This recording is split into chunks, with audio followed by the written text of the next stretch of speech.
देखो ना बाबी स्पीड है ना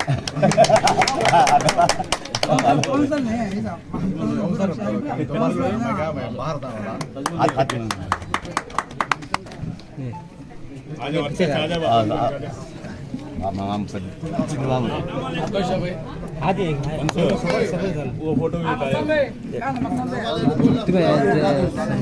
बैठो बैठियो बढ़िया पैसा बैठो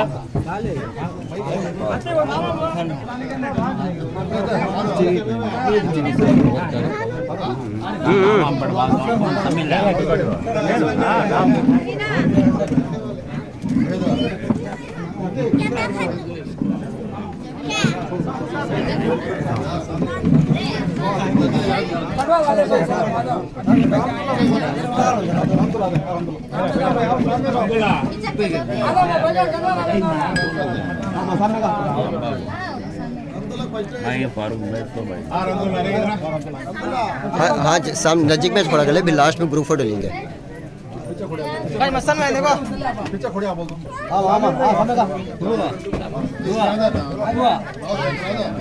रे बाबूजा अरे बाबूजा ये बच्चे ऊपर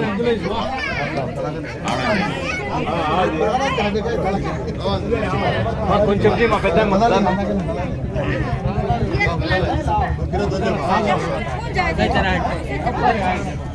okay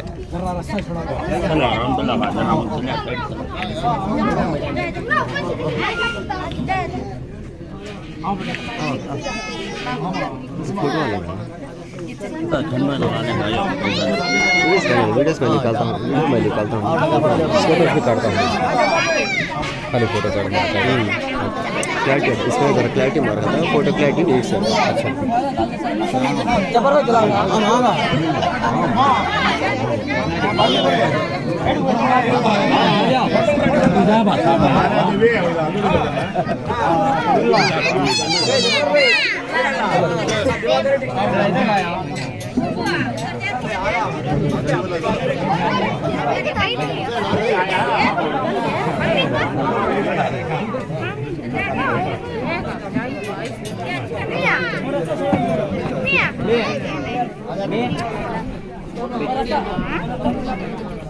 Me to wait me.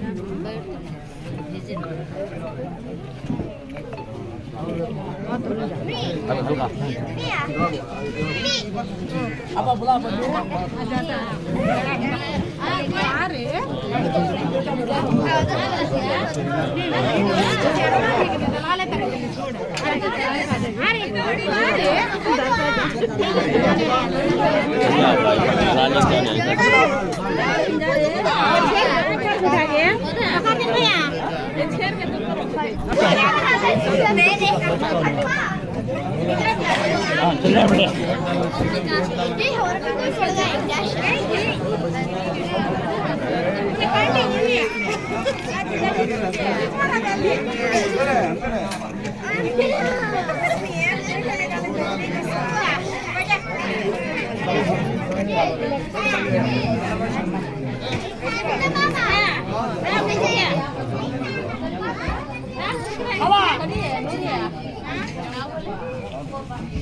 Mama, I'm going to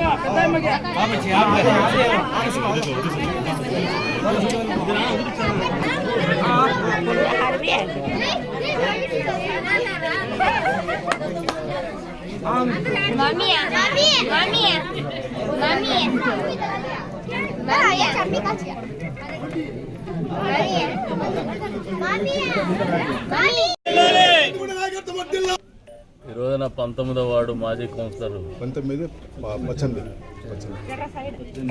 19కి చెందినటువంటి ఏ వార్డు 18వ వార్డుకు చెందినటువంటి మాజీ కౌన్సిలరు నజ్ముల్ గారు, అదే రకంగా ఆయన ఎవరైతే కౌన్సిలర్గా వాళ్ళ భార్య ఉన్నారో ఆమె కూడా కుటుంబ సమేతంగా, అదే రకంగా గతంలో మాకు తెలుగుదేశం పార్టీకి సీనియర్ నాయకులు నియోజకవర్గంలో పూలా ఇస్మాయిల్ గారి కుమారుడు రహంతుల్లా గారు, బీడీ వర్కర్స్ కూడా ఒక 50 అదే రకంగా ఒక 50 మంది బీడీ వర్కర్స్ వారితో పాటు తెలుగుదేశం పార్టీలో చేరుతున్నటువంటి సందర్భంగా వారందరికీ కూడా మనస్ఫూర్తిగా ఆహ్వానం పలుకుతున్నాం, శుభాకాంక్షలు తెలుపుతున్నాం. ఈసారి వైఎస్ఆర్సీపీ పార్టీ 2 సార్లు గెలిచింది తెలుగుదేశం ఇక్కడ కదిరి నియోజకవర్గంలో. ఒకసారి ఏదో అదృష్టం, నా దురదృష్టం వాళ్ళ అదృష్టం ఉంటే మొన్నటి రోజున ప్రజలందరూ కూడా ఒక్కసారి ఛాన్స్ ఇస్తే ఏం అద్భుతం జరుగుతుందో అనే ఆలోచనతో మోసపోయినటువంటి పరిస్థితులు ఈరోజు వాస్తవ పరిస్థితుల్ని బేరీ చేసుకుంటున్నారు. ఏ ఒక్క వర్గాన్ని కూడా న్యాయం జరిగినటువంటి పరిస్థితుల్ని ఆలోచన చేసుకుంటున్నారు. అంతేకాకుండా పక్కనే పులివెందులు ఉంది, కదిరి నియోజకవర్గాన్ని పదే పదే మోసం చేయొచ్చు వీళ్ళు పిచ్చోళ్ళనే ఆలోచనతోనే జగన్మోహన్ రెడ్డి బలం లేదు, ప్రజలు గమనించుకున్నారు, చైతన్యవంతులైనారు, మమ్మల్ని మోసం చేశారనే ఆలోచనకు వచ్చినారు. ఏమీ సామాన్య ప్రజలకు మనం చేయనటువంటి పరిస్థితుల్లో 4.5 సంవత్సరాల కాలం పాటు పరిపాలన కొనసాగించినాము. ఈసారి మళ్ళీ సున్నితమైనటువంటి అంశాన్ని స్పృశిస్తే మాత్రమే ఎన్నికల్లో పాల్గొనొచ్చనే ఆలోచనతోనే మళ్ళీ ఒక మతం కార్డును ముందుకు తీసుకొచ్చేసి కనీసం ఆ పార్టీలో జెండా పోయినటువంటి వ్యక్తులకు కూడా కేవలం మతాన్ని డబ్బును నమ్ముకొని రాజకీయాల్లోకి దింపినటువంటి పరిస్థితుల్ని పెద్ద ఎత్తున మైనారిటీ వర్గాలు కూడా గమనిస్తూ ఉన్నాయి. ఈ రోజున ఈ నియోజకవర్గంలో ఉన్నటువంటి అందం ఏంటంటే ఎప్పుడు కూడా ఎవరికి కూడా ఇక్కడ మత పిచ్చి లేదు, మంచిని ఆహ్వానిస్తారు ఎప్పుడు కూడా. కాకపోతే ఇప్పటి వరకు జరిగినటువంటి ప్రహసనం ఏంటంటే 5 ఏళ్ళకి ఒకరు మారుతూ వస్తూ ఉన్నారు. ఈ 5 ఏళ్ళకోసారి కొత్త వాళ్ళు వచ్చినప్పుడు క్రమంలో ఆలోచనతో కాకుండా ఆవేశంతోనో ప్రేమతోనో ఒక్కసారి అవకాశం అనే భావోద్వేగాలతోనో ఎన్నికలు జరుగుతూ వచ్చినాయి. ఈసారి ఎన్నిక అనేది ఒక ప్రత్యేకమైనటువంటి ఎన్నికగా నేను కూడా భావిస్తూ ఉండను కదిరి నియోజకవర్గానికి. ఎందుకంటే ఎప్పుడు కూడా ప్రత్యర్థులు అనే వాళ్ళు 5 ఏళ్ళకోసారి మారుతూ వస్తూ ఉంటే ఈరోజు ప్రజలు ఆలోచన చేసుకుంటున్నారు. సమర్థవంతమైనటువంటి నాయకత్వం ఏదుంది ఈ రాష్ట్రంలో ముస్లిం సోదర సోదరిమణుల కోసం కష్టపడినటువంటి ప్రభుత్వం కానీ, వాళ్ళకు మేలు చేసినటువంటి ప్రభుత్వం కానీ గడిచిన 10 సంవత్సరాల్లో 9.5 సంవత్సరాల కాలంలో ఎవరున్నారంటే చంద్రబాబు, నిక్కచ్చిగా చెప్పొచ్చు, నిస్సందేహంగా చెప్పొచ్చు, చంద్రబాబు నాయుడు గారి ప్రభుత్వం, తెలుగుదేశం ప్రభుత్వమే. ఈ రోజున ముస్లిం మహిళలు పెళ్లి చేసుకోవాలంటే ఇటువంటి ఇరుకు సందుల్లోనే పెళ్లి చేసుకునేటువంటి పేద ముస్లింలు ఇబ్బంది పడుతున్నారనే షాదీ మహల్ అనేది కూడా తెలుగుదేశం పార్టీ ఆలోచనే, తెలుగుదేశం పార్టీని చేసినాం. అంతేకాకుండా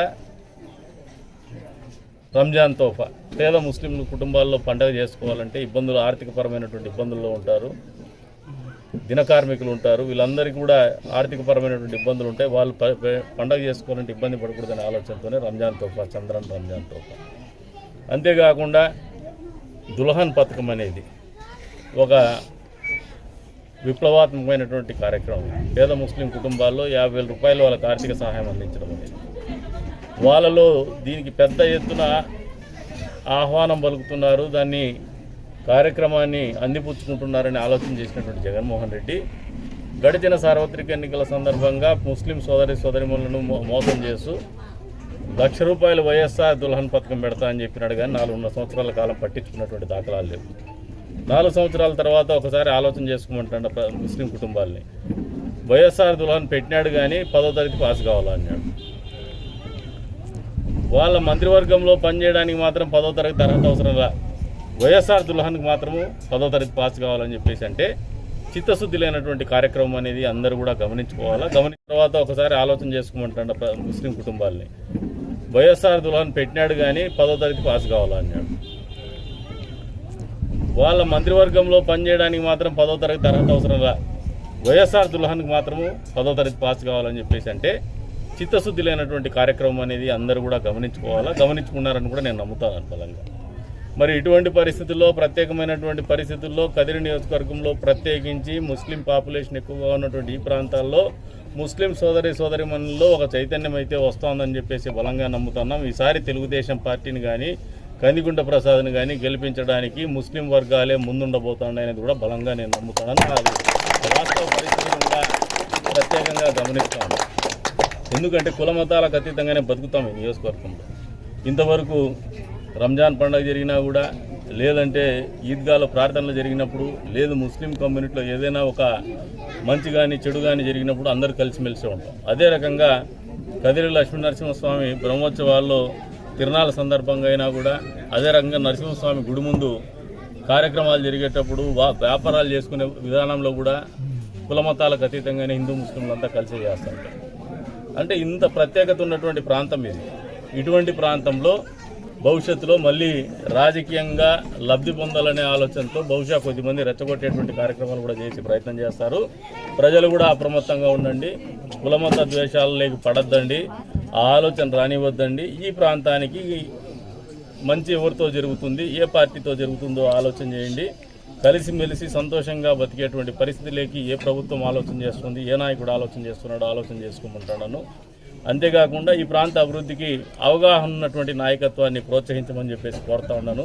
కాబట్టే సైకిల్ గుర్తు ఓటేయండి, కందికుంట ప్రసాద్కు తెలుగుదేశం అభ్యర్థిగా మీరు ఓటేసి గెలిపించమని చెప్పేసి కూడా మిమ్మల్ని అందరినీ కూడా కోరుకుంటూ అవకాశం కల్పించిన అందరికీ కూడా పేరుపైన ధన్యవాదాలు తెలుపుతున్నాను.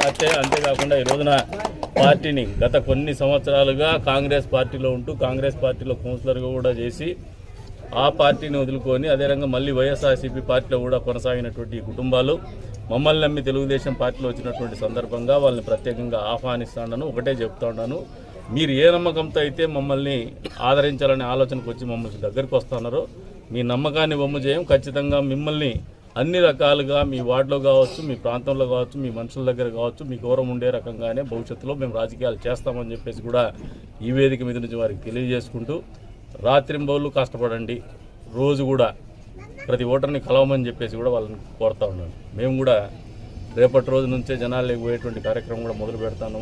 ఇట్లో అందరూ కూడా ఇంకా టైం లేదు, ఆలోచన పెట్టుకోకుండా ఎన్నికల ప్రచారంలో పాల్గొనమని చెప్పేసి తెలుగుదేశం పార్టీ శ్రేణులందరికీ నియోజకవర్గ వ్యాప్తంగా పిలుపునిస్తాము.